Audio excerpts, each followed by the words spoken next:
So as we kick off our time together, I would love to introduce you to my friend Lauren. And LB is going to be my first podcast guest because, one, she's a great friend of mine. So, of course, she's going to be my first podcast guest. But two, she is doing ministry like no other. College students, young adults, that's her jam. And I would love for you to hear more about her story, things that she wrestles with, things that she does so well, and maybe some advice that she has for women and girls who are stepping into ministry or stepping out. I can't wait for you guys to hear this. Lauren, oh my gosh. Well, let's do this. I'm totally calling it an audible here, but before I truly introduce you, I want to ask you just a fun icebreaker question. Okay, icebreakers are great. I mean, I think about like class when I was in like 7th grade, and they do an icebreaker to introduce you to all your classmates. And it was just something really dumb. Like go around, make an animal noise. We love it. Well, my icebreaker for you is this. If you could pick one TED Talk topic to talk about, what would it be and why? I would probably TED Talk on personality types. Okay. I studied psychology in college, and I geek out over that kind of stuff. So I think that like being able to see like who you are and who other people are, and then how to like mix those dynamics together is really fun and cool to see like what makes someone who they are. I love that. Yeah. Are you into like the Enneagram, like DISC? What's your go-to? What's your favorite? I am mostly into Myers-Briggs. Okay. And so we got those 4 letters that describe us really well. Enneagram, a little confusing, but also very accurate. So. Okay, what are you on the Myers-Briggs and what are you on the Enneagram? Okay, I actually redid my Myers-Briggs the other day. Okay. I've gotten 2 different ones. Can't remember the letters exactly, but I am the entertainer and the campaigner, a mix of those 2. Okay, that's like what, an ENFP and like another form of like extrovert, observant. I love that. I don't know. Well, okay, I personally know Lauren from being a junior high coach like way back in the day at church, and we actually co-led a group of girls together, which is so much fun, so crazy. Tested us a little bit, but But hey, look where we're at now. Yes, So just build a lot of character. Yes. I would love for Lauren just to share a little bit about herself and what she is doing. Share with the audience. Yes, so I am Lauren. I am 27. I originally am from Arizona. Like Kate said, back in 2018, I had an opportunity to move to Hawaii to pursue an internship program over there with a ministry called Makanalani, which means gift from heaven. And I had 0 expectations of what that would look like, and I anticipated only being gone for about 3 months.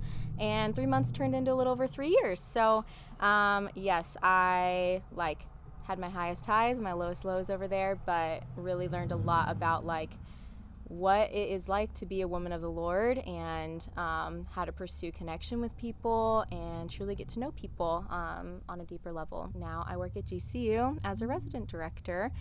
So sort of a similar role, but also just a very different dynamic. So cool. Yeah. Why young adults? Like what draws you to that age group and that ministry? Yeah, I think I've never really okay, don't get me wrong, I love kids, but I also don't love kids, so they're very challenging in a different way. But I think getting to be with junior high school, I just loved them. I thought actually that was the age group I was going to pursue for a long time. Thought a girls junior high ministry pastor, that's my dream job. And I got involved with young adults, and quickly that just became my ministry because I was what I was involved in. And seeing just how much need still as a young adult there is to just be seen and known and valued and poured into. And yeah, it's still a very vulnerable age, I would say. And I am not that much older than them. And so it's fun to still be goofy and a little immature sometimes, but to also guide them and walk alongside them, have a little bit more experience in some areas. So yeah, cool. You know, I technically am a young adult, and I think are we young adults? I think we still are. When do you not become a young adult? Professionals? Yes. It makes you sound like a businesswoman. But even so, it is always so encouraging to have someone just a step ahead of you, you know, just to look up to and just to see. So I love that I've seen you constantly do that just over the years, and what a testament. Explain a little bit of what the mission and vision of Makalani was or is, and the intern program, and maybe just a few things that you learned in your time there. Yeah. So yeah, like I said, Makalani means gift from heaven. Basically, long story short, there was an old South African couple who had this dream to build a space that would welcome in at first they wanted like women and children as a place for them to come to be taken care of, and soon it became a like facility for churches to host their camps at. So it became like free for all the kiddos on the island, inner island, and some mainland camps as well came through. And so the goal was they didn't want financial reasons to be like a reason why someone didn't get to experience the Lord at camp, because we all, I mean, not all, but we know camp and we love camp. And so, so with that, like interns came to do behind the scenes work. They served at local businesses that helped to support the ministry. We had a shave ice shop. We had a barbecue restaurant. We got to serve at local schools, at local churches. We did some work at like a tea garden. So the facility where the camps were hosted was on a 130-acre farm property. So we got to experience like farm animals. There were sheep, there were donkeys, there were citrus orchards, and it was just like the Bible came alive in those moments. And it was truly like just an incredible experience to be like, hey, the Lord went after the lost sheep. We're going after the lost sheep, you know? Like it just was like so vivid, which was awesome. But yeah, so as an intern, the program itself focused on service growth and community, and the way they did that was creating schedules for interns to go to like the different service sites. So whether it was like the farm, the tea garden, the shave ice shop, we most recently before I left had started a production part of the internship where they got to make like jams and jellies and take our citrus and like turn it into products that they sold at the farmer's market, which was really sweet. And the service part also, like in our home, we all lived together in one home, and that was just like a blast. Also, like 20 different personalities to, live with was challenging, but the way that you got to serve the people that you lived with and get to know them on such like an intimate level was really sweet. The growth aspect, we had daily quiet times. We had to make our bed every day. We had cooking and cleaning schedules that we had to like be at, throughout the week. There was a lot of just community living standards. We'd have game nights. We would just like eat, breathe, live, like do everything together, and venture the island together. And obviously community. We were all living in that home. We had weekly Ohana days where we would go and just eat breakfast together and fellowship and be able to explore the island, because it was just like, the Lord's beauty was just so present there. Wow. I also think in environments like that, there is a lot more risk of being hurt, and I know I experienced that a lot of just like, people breaking the rules and, or, sometimes people lie and we are broken and those things happen. But it really taught me like how to love deeper, how to forgive better and faster, and kind of just like the importance of suffering and how necessary it is, but how it teaches us so much about like the way that Jesus suffered and how we get to like partake in that, and that it's good. It doesn't mean it's hard and you don't want to wish it away, but I think like at the end of all that, learning how to love people better was something I think that community embodied really well. Wow. Yeah. Oof, that's powerful. Learning how to love people better. And I think it just goes to show the brokenness of humanity and maybe just the expectation that we put on people. And it is heartbreaking, and it should be heartbreaking because that just goes to show our humanness, but also just reminds us time and time again of our need for a savior, right? And continuing to point people towards Jesus and fixing our eyes towards him in the midst. Tell me more about when you left. And it's tough, leaving any ministry that you've loved, poured into, and built. Speak into that a little bit more. What did that process look like for you? Honestly, like you just said, I was there from the beginning, like very early on in the beginning, and so it was watching this ministry like unfold and being part of like the roots and the foundation of that. So in one aspect, it's like, oh, this is my baby, you know, I can't leave my baby, like spread your wings, you know, kind of thing. And it truly, and it sounds so cliche, but it was just a God thing. Like I did feel so much peace. I had so many random connections. I had so many random people reach out, and things just fell into place for me to go. And I think though with that, I was mourning and grieving a lot, like during my entire time there. Like when I was there, I was mourning and grieving Arizona. And then when I left, I was like constantly, still to this day, like mourning and grieving Kauai and what I got to experience. And but it was really neat to see like how God like threw random people into my life when he needed to. Had those random text messages. I say random, we all know it's not random, but it's God. Like it's God. But like the text messages that came out of nowhere of encouragement or like affirmation of, yes, Lauren, like this is what you are supposed to do. And so I think like to me that helped secure my decision, and I knew like this is what I need to do.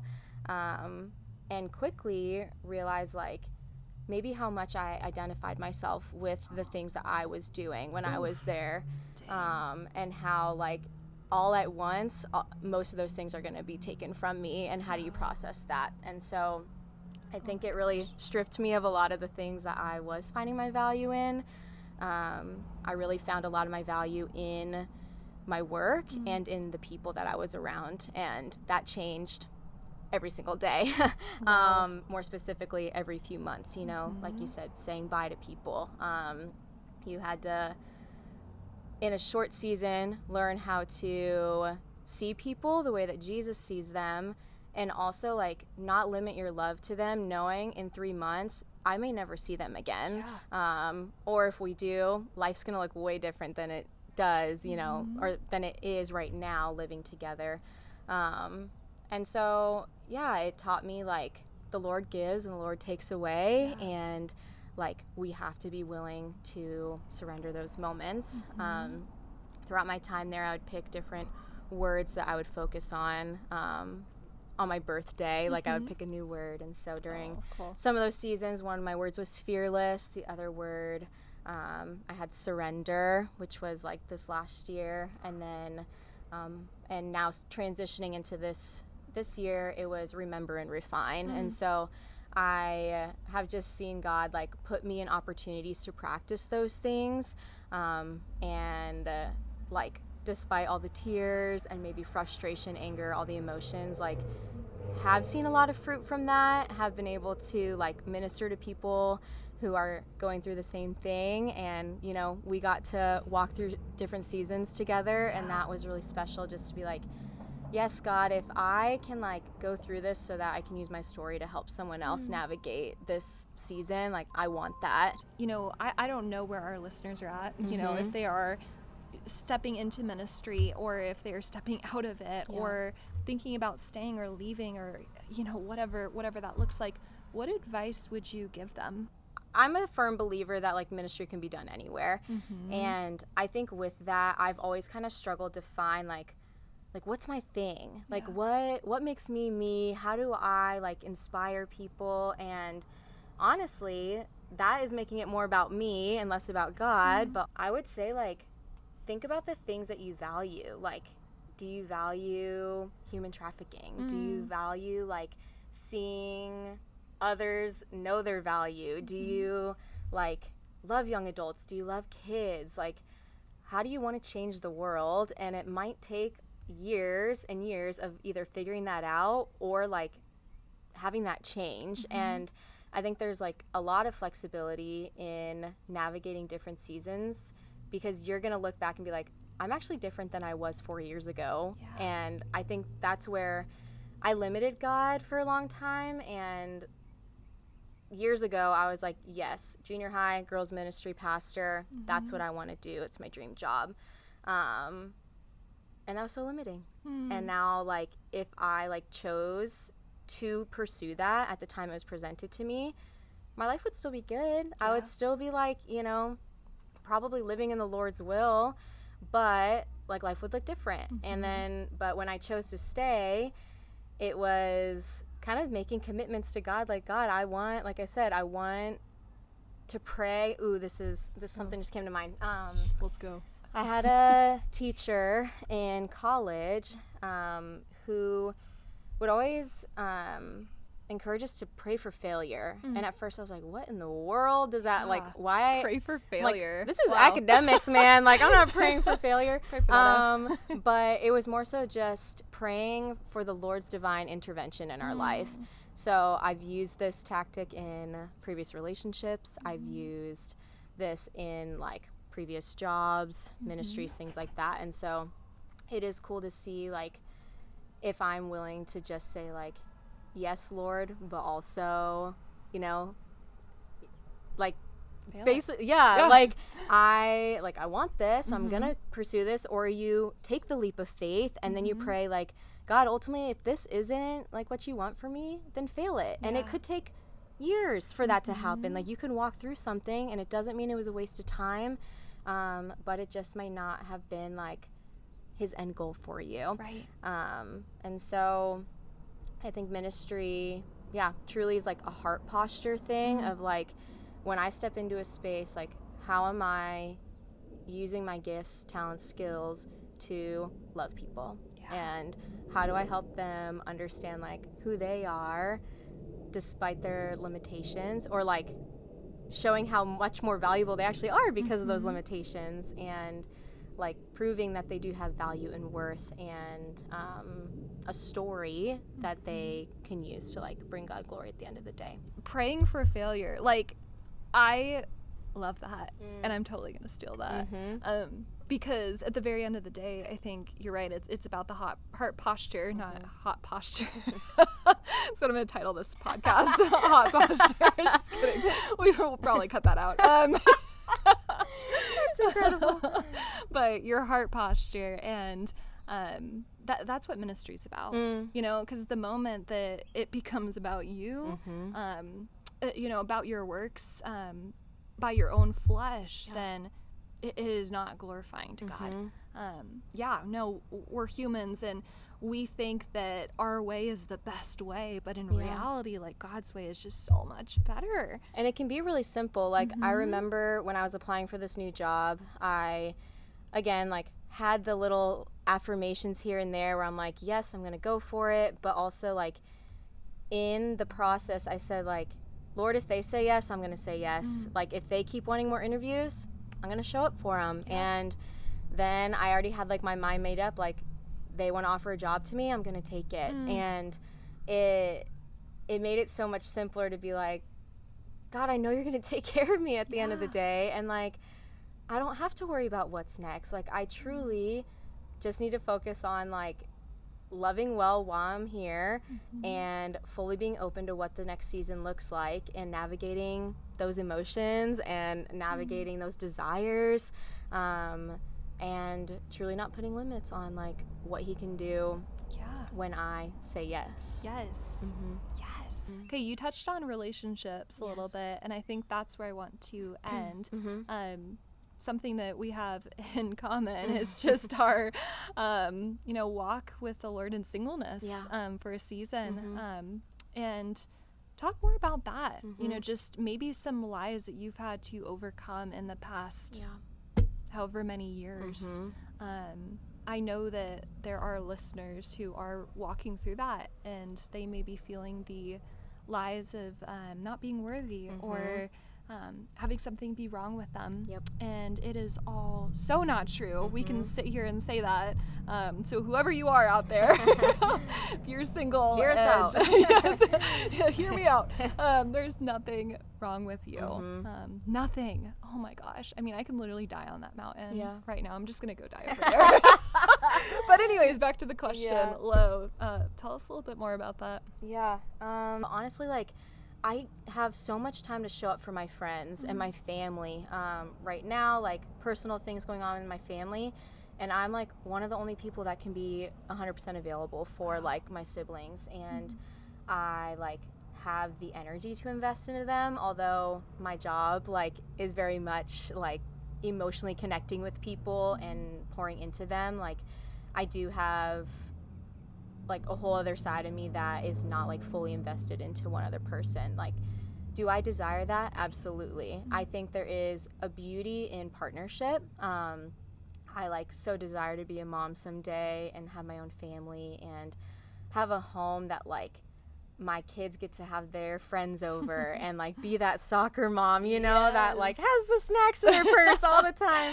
Like, those are things I think like the Lord has instilled in me as like motherly instincts, right? But nothing is guaranteed, and so I have to like, I can't live always in like the expectation that I like deserve these things, and it truly comes down to like, and if not, Lord, like, you're still good. I have had to go through a lot of life, like going to weddings as like the single friend, being the only one in the bachelorette parties, not in a relationship, not getting invited to things because I'm not a couple. So there are those realities that are like, oh, that does kind of suck because I'm like isolated in that way, or like people put me in a box that just doesn't fit what they're looking for. And but in that, like, I still get to show up. I still have so much that I add,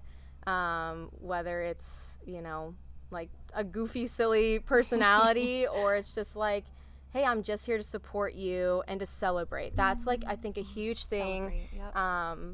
Although there's been many years and things, like, insecurities are real, and there's seasons where I have them under control a little bit better than other seasons. But I think when you learn how to celebrate others really well and serve others really well, it kind of just makes all of those other things. And I think too, as women, and I hate bringing up like social media, because like I always get mad when people are like, oh, let's just talk about social media all the time. Yeah. But it, like, truly, if you think you're immune to the things that you're like putting into your mind, like the things that you're watching, the things that you're scrolling through, like, it does actually affect you. Yeah.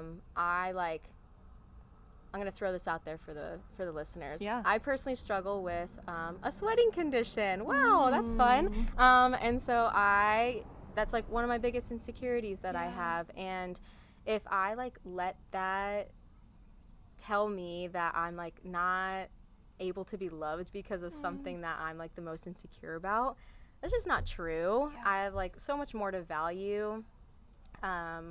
So much more to give than the things that I'm like insecure about. And would someone like choose me despite that, you know? Yeah. And when I think too of like relationship, yes, like singleness is a gift, but also like marriage is a gift, and partnership is a gift. And so I think like I had a friend once, she was like, do I choose ministry or do I choose like pursuing this relationship that with someone that I like see a future with? And like, you don't have to choose. No. It's like marriage is a gift from the Lord. Like marriage is like something that he designed.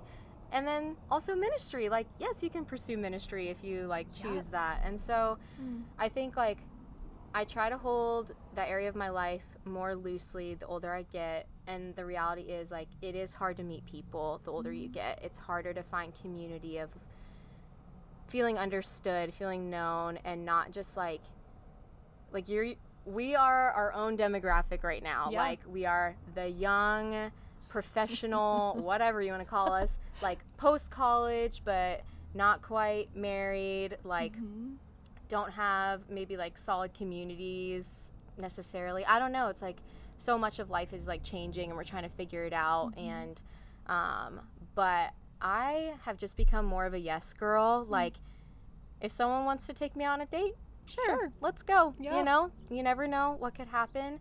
Yeah. But I also know like that I don't want to settle. And so something I wish I would have done like years ago was truly think about like what I want and what I don't want, what those non-negotiables are, and not stray from them, because trying to figure that out now as I'm like older and like dating, or you know, like trying to date nowadays, it becomes a little bit harder, and you can start to let your standards slip a little bit. And so just an encouragement of like knowing like you have a choice in those things, but also like no one is going to meet every single expectation. And like, I don't know, I find myself like, oh, but this and this and this. It's like, Lauren, you're just as broken as this person. It's just like different, you know? So, That's so good. I love that. I think like I was given this advice, and I remember, I'm sure you did this when you were in high school, but you probably made your list. Because I made my list, and it was pretty lengthy. And I remember my youth coach at the time, Melissa, shout out to Melissa if you're listening to this, but Melissa said something that has stuck with me for a lot of years. And she said that a lot of the physical ones on there, like, yeah, you know, some of them are important, but a lot of them aren't.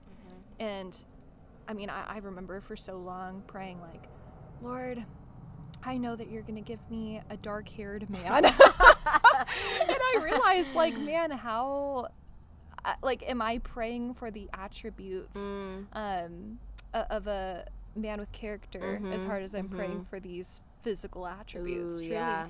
And I started to realize like I'm actually not. And there are some obscure ones that still live on my list, you know, like, yeah, it's gonna have to be athletic. You know, just I mean that's a little one. But there are big ones too, like, man, he has to be very kind.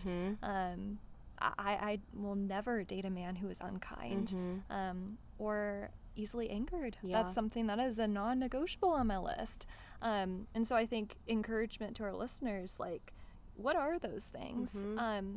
And it's sad because, and Lauren, you could probably speak into this, but as I've gotten older, I've had people tell me time and time again, like, oh, you're just too picky. And it's like, ooh, maybe I am, but also, like, if my pickiness is, if I'm being called picky because I'm choosing to date a man who loves the Lord, who is patient, and I mean, truly just exemplify. I mean, we could go through the fruits of the Spirit, like, then I don't think that's picky. I think that is choosing a God-honoring relationship, truly. And so, and I think too, it's like, I am okay. Yeah. In my singleness, I'm good. You know, like I do like so much, like I said, value. Like, I think the compatibility of a man and a woman is such a beautiful thing. Like, we are so different. It's kind of hilarious how different we are.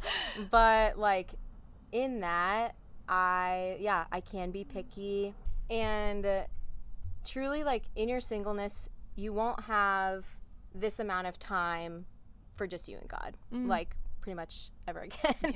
You know, like, even as we navigate new jobs or like new friendships or new communities, if we choose to move away and move back, like, there's going to be things that take our time and attention always, but like adding someone else in the mix that, like, you want to be fully present for them, like, you want to be, like, in your marriage, like, I want to give all of who I am to you in marriage. And how, like, we're not meant to do that, like, beforehand. And it's just like, our souls are so fragile. We are emotional creatures. And it's just sweet to see, like, yes, Lord, like, I am just available for you, for your people. And if someone is chasing after you the way that I'm chasing after you, like, may we meet and have that, like, work, you know? So. Yeah.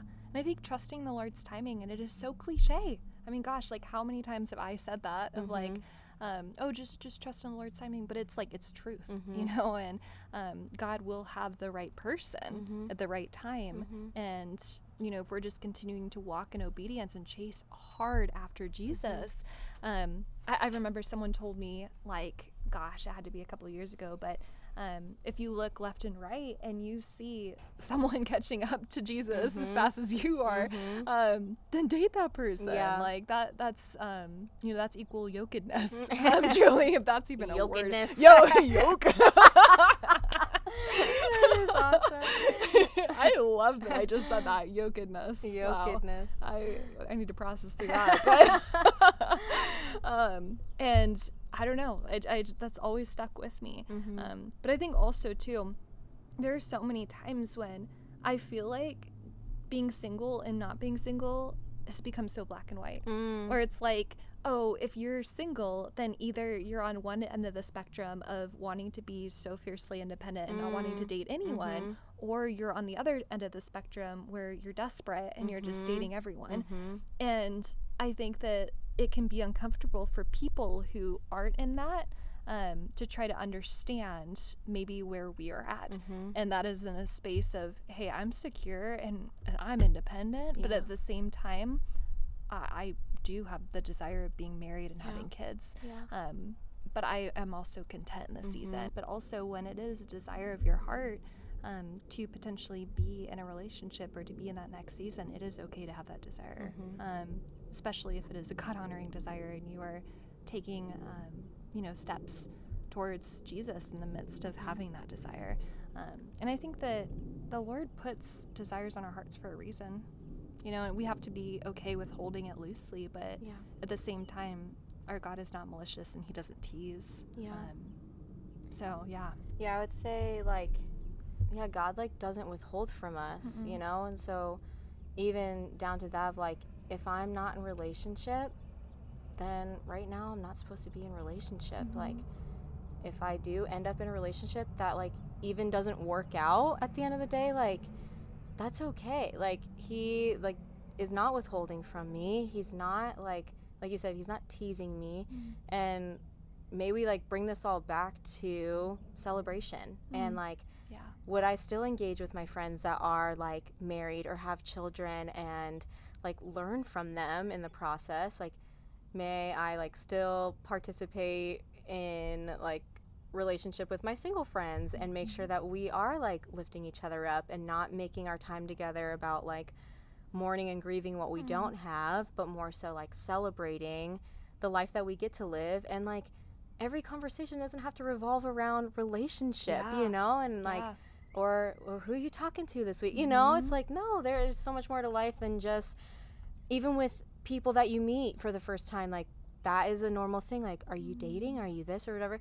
Like, own that. Like, actually, no, I'm not. Like, or yes, I actually am. Like, I'm trying it out or whatever, you know, like, I think just be upfront and, like, own where you're at in a season and be totally just okay that, like, God has you there.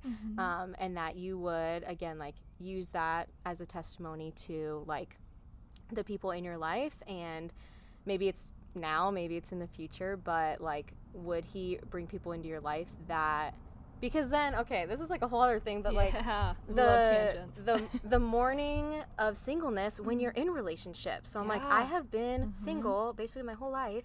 So then part of me is actually, like, completely terrified to step into relationship because, like, that is going to be a whole part of my life that I now have to, like, mourn and put to death in a sense. It's like, oh, I get so much in reward when I'm, like, in partnership with someone, when we get to pursue after the Lord together. Like, that is so beautiful in and of itself. But like, there are things that are going to be sacrificed from what I got to do and how I used to live my life. And you almost, like, try to prematurely process that, and you just can't until like you get there. So for sure. And it's interesting too, like, I think going back to, like, the timeline and, like, you know, not putting pressure on it, but, like, man, it is okay.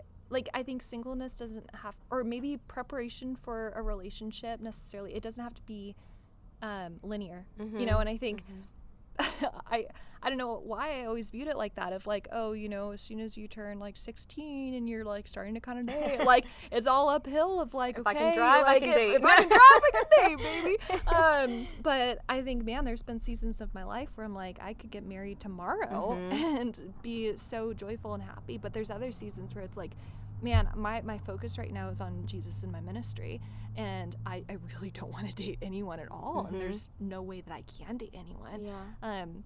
Yeah, and I think I'm learning, like, there's beauty in the ebbs and flows of that. Now, I think as I'm getting older, I'm realizing, like, hey, actually, my independence and being single, like, that isn't as strong as it used to be, but that's okay.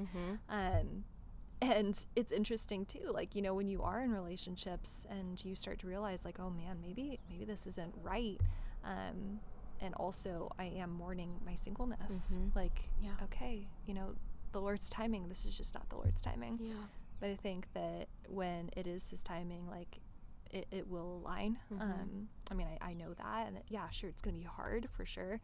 But at the same time, I think we're not going to feel that crazy pull towards independence. I think it's gonna definitely it's gonna feel right. The right timing. So, Lo, I love you. Love you too, pal.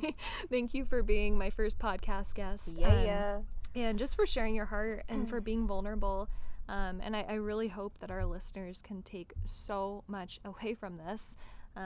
You know, just especially in your journey with ministry. And I love that you're still doing ministry. You never walked away from it. And may she continue doing that for years and years and years and years, because that is how you, Lo, I'm looking at you, how you were made. So I love you. Thanks, Caitlin. Can I pray for our listeners before we go? Okay. Yes. Okay. Hey, God. Lord, you are a God of the details. You care about our hearts. You care about the way that we carry ourselves in confidence. You care about the people that we meet and the relationships that we form. Lord, you are faithful to bring us to a place where we're ready to surrender things. You are faithful to lead us into circumstances and seasons that are uncomfortable, but that you know that are best for us. God, you are someone that just knows us so intimately that we can't even understand what that means or feels like sometimes. And the thought that someone would know my, like, inmost desires and my hardships, that someone has walked through those all with me, someone understands me as much as you, God, you are just there. And Lord, we are so thankful that you've chosen us, that we get to talk about you so freely outside of a coffee shop on a Saturday. And Lord, you are just so intricate in how you've created us and intricate in your nature. And Lord, would we continue to reach for you? Would we continue to chase after you? And God, would you continue to pull and bring us closer to you and lead us into your light, Lord. So thank you that we get to be in partnership with you, Lord. We pray for this podcast. Lord, thank you for Kate, her influence in my life, and just our friendship over the years. God, she's someone that I greatly look up to, and that I'm so thankful that we've gotten to walk through so many seasons together. And so I just pray over this podcast that you've put on her heart to start, and Lord, that the whole premise behind it is that we were created for a time as this, and that we would cling on to that idea, and that we would be so present in our ministry with others, and just so focused on what you have for us right in front of us, God, that we would continue to glorify you in that. So thank you for Kate. Love her so much, and we love you, Lord. In Jesus' name, amen. Amen. Thanks, Lo. You're welcome.